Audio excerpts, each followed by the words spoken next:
What brought me to this workshop was the world-class professionals all in one space where we can see the new products being used in the industry.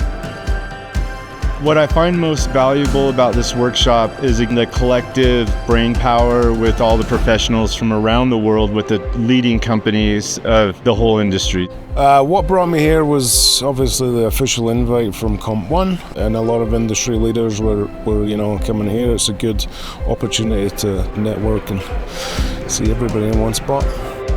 Composites One helps me with all of my projects. The main supplier of materials and consumables.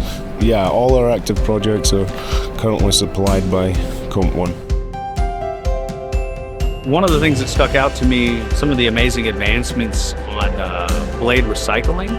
I think that's a huge topic in our industry, and been some really major strides lately. It's great to see the latest technology advancements in wind energy, blade composites specifically.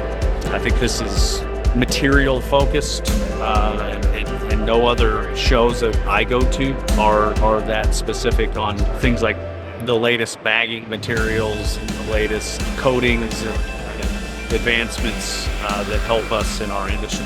It's great. There is one specific material that stuck out to me at this year's event. The VMS3 semi-permeable breather material may replace one or two or three other materials. Definitely looking forward to getting it out, playing with it in our blade lab that we have here just outside of Denver, and doing some training with it and rolling it out, getting it out to the field.